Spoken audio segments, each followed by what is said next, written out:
बातें करते हम खेतों की और उसके रखवाली की, बाग बगीचा फल फूलों और फसलों की हरियाली की।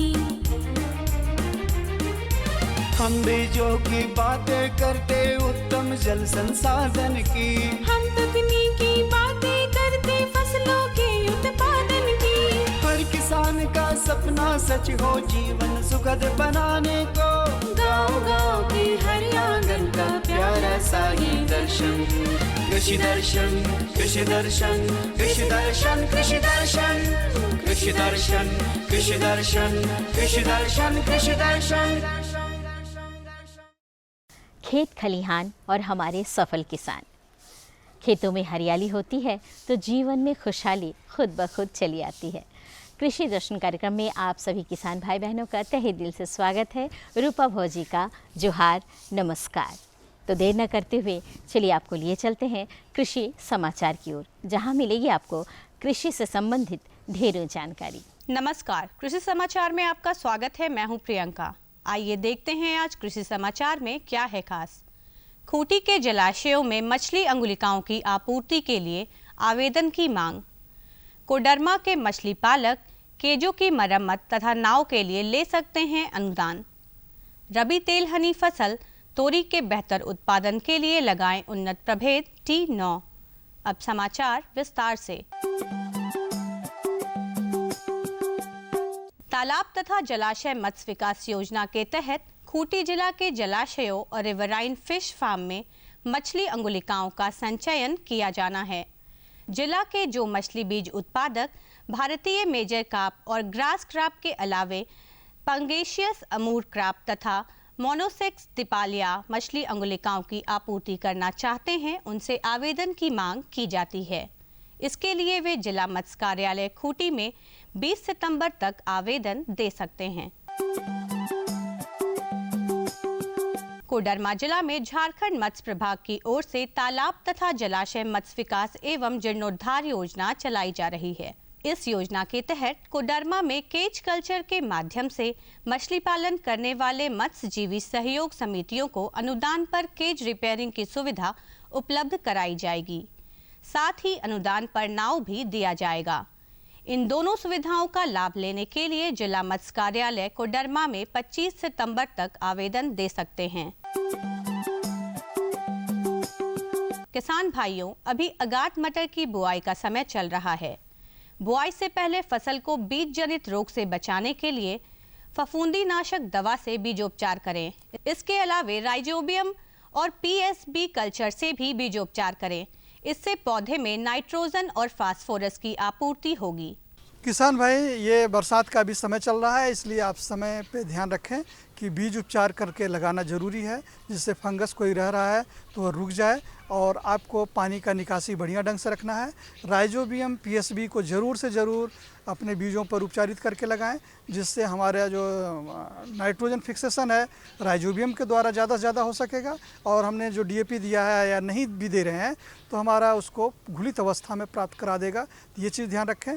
अगर मिट्टी जांच करा लिए हैं तो आपका pH अगर अम्लीयता तरफ है तो उसमें आप जो है चूना की मात्रा या डोलोमाइट ये 1 डिसमिल में आपका 1 kg देंगे, लगभग 2.5 से आपका kg पर हेक्टेयर में, तो आपका बढ़िया ढंग से प्राप्त हो सकेगा। राज्य के जो किसान रबी तेलहनी फसल तोरी की खेती करना चाहते हैं, वे 15 अक्टूबर तक फसल लगा सकते हैं। तोरी के बेहतर उत्पादन के लिए उन्नत प्रभेद T9, PT 303 या पंचाली लगाएं। रबी तेलहनी फसल तोरी की खेती के लिए 5 किलोग्राम बीज प्रति हेक्टेयर की दर से बोएं। बुआई में कतारों के बीच 30 सेंटीमीटर और पौधों के बीच 10 सेंटीमीटर की दूरी रखें। तोरी के बेहतर उत्पादन के लिए उन्नत प्रभेद T9, PT 303 या पंचाली लगाएं। इन प्रभेदों में तेल की उपलब्धता 42% है और उनकी उत्पादन क्षमता औसतन 4 से 5 क्विंटल प्रति हेक्टेयर है। राज्य के किसान खेत की जुताई के बाद मिट्टी को भुरभुरा बनाने के लिए कृषि उपकरण डिस्क हैरो की मदद ले सकते हैं। इससे समय और श्रम दोनों की बचत होती है। इसकी कार्यक्षमता 1.5 से 2 एकड़ प्रतिदिन है। आज हम जानेंगे बैगन फसल में बंधक और फल छेदक कीटों के रोकथाम के उपाय के बारे में। बैगन फसल में सूट यानी बंधक कीट और फल छेदक कीट के रोकथाम के लिए अंडा परजीवी ट्राइकोग्रामा किलोनिस 1 से 1.5 लाख प्रति हेक्टेयर की दर से व्यवहार करें। एक सप्ताह के अंतराल पर 4 से 5 बार ये उपचार करें। और अब एक नजर राज्य के 5 प्रमुख शहरों के मौसम के मिजाज पर। आज राज्य के 5 प्रमुख नगरों के अधिकतम और न्यूनतम तापमान कुछ इस प्रकार दर्ज किए गए। रांची का अधिकतम तापमान 29 डिग्री सेल्सियस और न्यूनतम 23 डिग्री सेल्सियस। जमशेदपुर का अधिकतम तापमान 33 डिग्री सेल्सियस और न्यूनतम 26 डिग्री सेल्सियस। मेदिनीनगर का अधिकतम तापमान 33 डिग्री सेल्सियस और न्यूनतम 26 डिग्री सेल्सियस। देवघर का अधिकतम तापमान 32 डिग्री सेल्सियस और न्यूनतम 25 डिग्री सेल्सियस। धनबाद का अधिकतम तापमान 33 डिग्री सेल्सियस और न्यूनतम 26 डिग्री सेल्सियस रहा।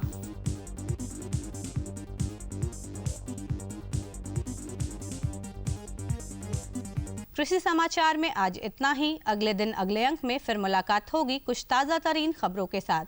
तब तक के लिए दीजिए इजाज़त। नमस्कार, जोहार। है जानकारी की तो आज की पहली जानकारी है उत्तम पैदावार हेतु अपने बागानों की मृदा का उचित देखभाल हम कैसे करें, इस विषय पर। मिट्टी खेती किसानी का आधार है। अगर मिट्टी अच्छी होगी तो उत्पादन और उत्पादकता दोनों पर ही सकारात्मक असर पड़ेगा। मिट्टी की गुणवत्ता को बरकरार रखने के लिए किसान भाई कई प्रकार के जैविक खादों का इस्तेमाल करते हैं। बागवानी से अच्छी आमदनी के लिए भी मिट्टी की उचित देखभाल की आवश्यकता होती है। हमारे जो भी किसान भाई बागवानी करते हैं, चूँकि अभी बागवानी जो है वो कृषि का सबसे बड़ा क्षेत्र है और अनाज दलहन तिलहन के साथ साथ बागवानी भी उतना ही महत्वपूर्ण है। बागवानी में फलों का उपज कैसे बढ़ाया जाए उसकी चर्चा हम लोग करेंगे और उसमें मिट्टी का प्रबंधन कैसे किया जाए ताकि आपकी मिट्टी जो है अधिक से अधिक उपज दे सके और मिट्टी का स्वास्थ्य जो है वो भी बना रहे। किसान भाइयों, जहाँ भी आप बागीचा करते हैं वहाँ पत्तियाँ बहुत गिरती हैं। जो भी आपकी वृक्ष है उसकी पत्तियाँ गिरेंगी। आप उस पत्ती को एक जगह इकट्ठा करें और एक गड्ढे में सड़ने के लिए डाल दें।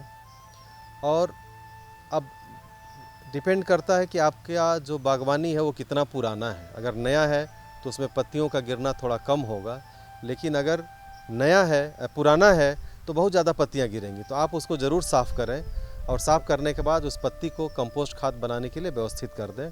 समय समय पर बागान की जुताई से भी मिट्टी की गुणवत्ता बढ़ती है।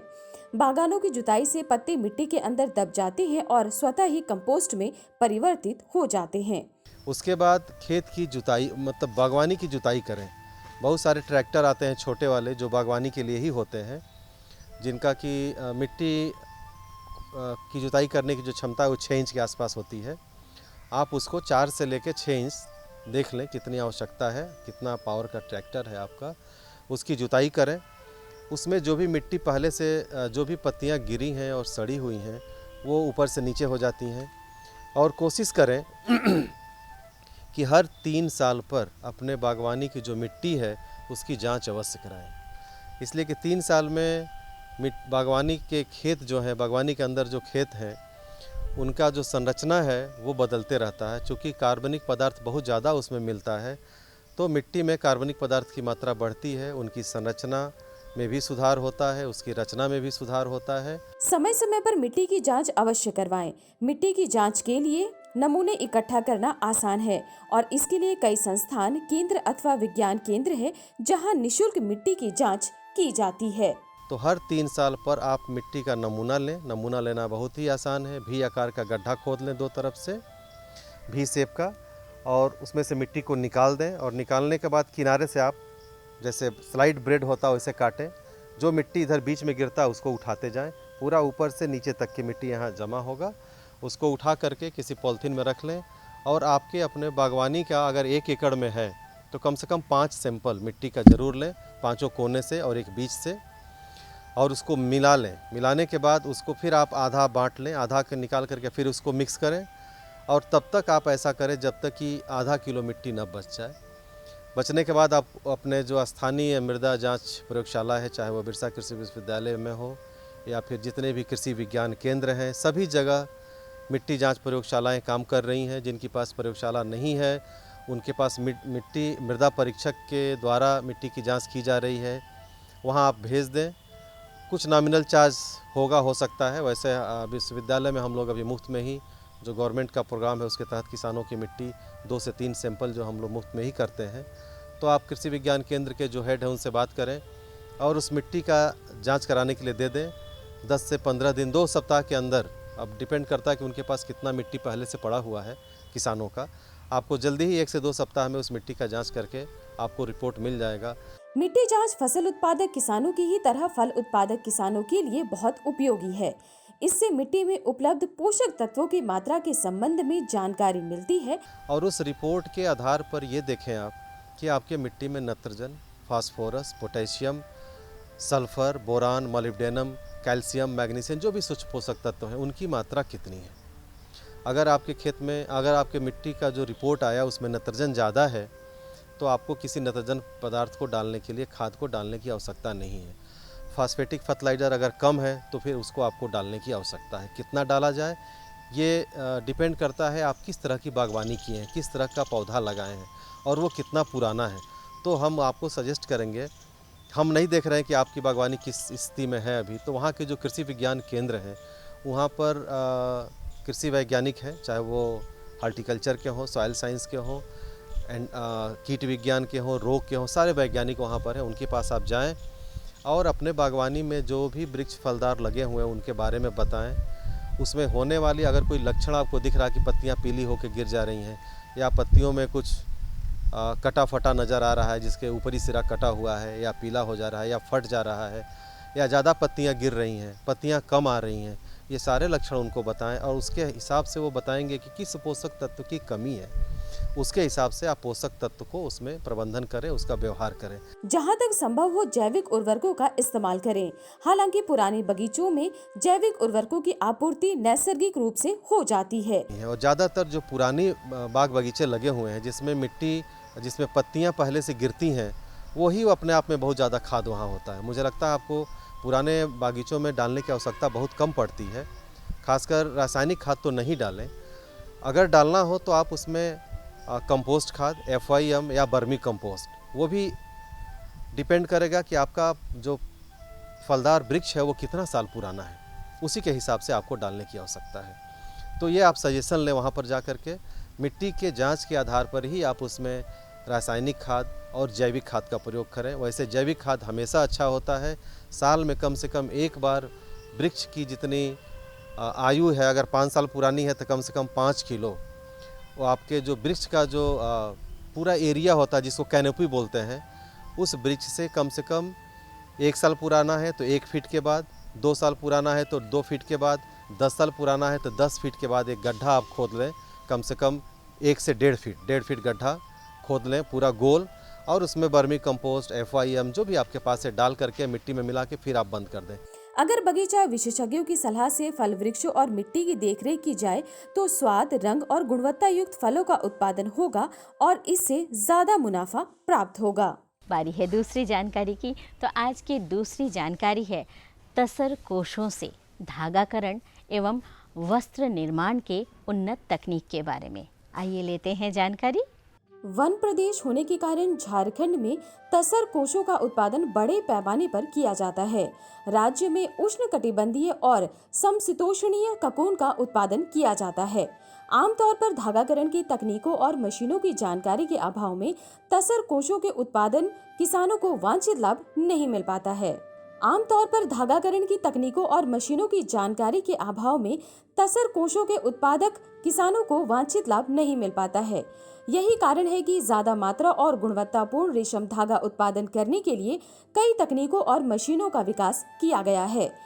मैं ये कहना चाहता हूँ कि इस अनुभाग में हम कोकून का क्लासिफिकेशन, वर्गीकरण करते हैं उनकी गुणवत्ता के आधार पर, और ये सिखाया जाता है कि एक समान गुण वाले कोकून जो हैं, जिसमें कि प्रत्येक कोकून से कितना मीटर धागा निकलता है और धागाकरण होते समय कितना उसमें ब्रेक आता है मशीन पर धागाकरण करते समय, तो इन बातों पर काफ़ी डिटेल में अनुसंधान की कार्रवाई होती है और किसानों को बताया भी जाता है कि आप जो कोसे उत्पादन कर रहे हैं इसमें वर्गीकरण ज़रूरी है, ताकि आपको पता चले कि कितने ग्रेड 1 कोकून आपने उपजाए, कितने ग्रेड 2 उपजाए, कितने ग्रेड 3 उपजाए। तो इधर रिसेंटली हम लोगों ने बुनियाद रीलिंग मशीन डेवलप की है, जो केंद्रीय रेशम बोर्ड की ओर से लाभुकों को, बेनिफिशियरीज़ को गांव-गांव में जहां पे थाई रीलिंग होती थी, जांघों पर महिलाएं रील करती थी, धागे को धागाकरण करती थी, तो उसके रिप्लेसमेंट के लिए बहुत ही अच्छी मशीन बनाई गई है जिसका नाम बुनियाद है। और ये 2 वेरिएंट में आता है, एक है सिंगल रील का, एक है 2 रील का। तो ये लेटेस्ट मशीन हमारे केंद्रीय रेशम बोर्ड ने इस संस्थान के थ्रू सारे ट्रॉपिकल स्टेट्स में जहाँ जहाँ कोसों का, तसर कोसों का उत्पादन होता है और किसान भाई करते हैं, तो ये मशीन बहुत उपयुक्त पाई गई है। धागाकरण के लिए गुणवत्ता के आधार पर ककून का वर्गीकरण किया जाता है। इसके तहत ककूनों का वर्गीकरण विभिन्न श्रेणियों में किया जाता है और इस आधार पर धागा की गुणवत्ता निश्चित की जाती है।